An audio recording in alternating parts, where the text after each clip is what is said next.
This is one of those true stories that just gets under your skin. It's about a 71-day struggle for survival out in the middle of the Atlantic Ocean. It's a story about what happens when the veneer of civilization gets completely stripped away, pushing a group of desperate people to their absolute limit and forcing them to confront the monsters inside themselves. It's a really terrifying question, isn't it? And it's one we kind of have to ask, because the story of the French frigate Medusa, well, it forces us to look right into that darkness. All right, so let's set the scene. We're back in June of 1816. The Medusa, this magnificent French warship, is getting ready to set sail. Its mission? To head down to Senegal and reclaim the colony from the British. On board, you've got 400 souls, soldiers, scientists, officials, all of them ready for a new chapter. But here's the thing. This whole grand expedition had a fatal flaw, and it was standing right there on the bridge. The captain, a guy named Hugues Dureau de Chamarays, hadn't actually commanded a ship in over 20 years. He got the job not for his skill, but because he had friends in high places, you know? The veteran sailors on board, they warned him he was taking a faster, but way more dangerous route. He was so full of arrogance, he just ignored them all.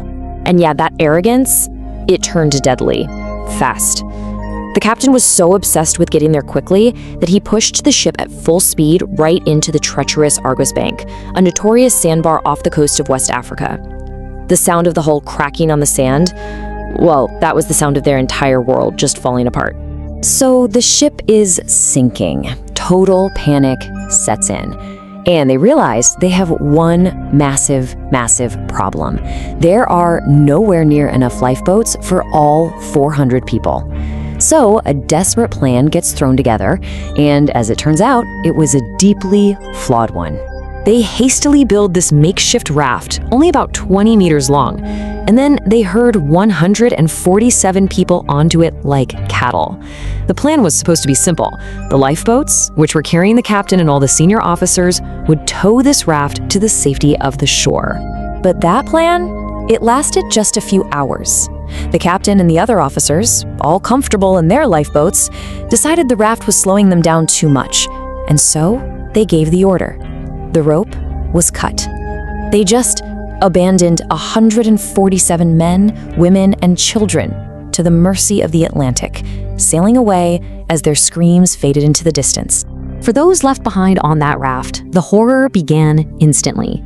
The thing was so poorly built that it buckled under their weight, sinking 3 feet below the surface. So now, they're standing waist deep in cold, salty water, with nothing but open ocean in every single direction. The 71 days of hell had officially begun. You know, the descent into savagery was terrifyingly fast. Within just 3 days, the first bloody fight breaks out over the single driest scrap of wood at the raft's center. It was not the last. By day 8, that gnawing hunger drove them to chew on their own leather belts, their shoes, anything to quiet the pain. By day 10, the ultimate taboo was broken. And just 5 days after that, a brutal new order was established. The strong decided the weak and wounded were a liability, so they threw them overboard to conserve what little they had. The moment that line was finally crossed was marked by these chilling words spoken by the surgeon on board, Henri Savigny. Faced with certain death, the survivors had to make a choice that would haunt them for the rest of their lives. Stay human and die, or become something else and live. And this is where the story gets even more complex. It's this crazy paradox, because even as they were descending into this utter savagery, they were also demonstrating an almost unbelievable level of ingenuity. Their will to live, even in this floating hell, proved to be unbreakable. I mean, their cleverness, born out of just sheer desperation, it was astonishing.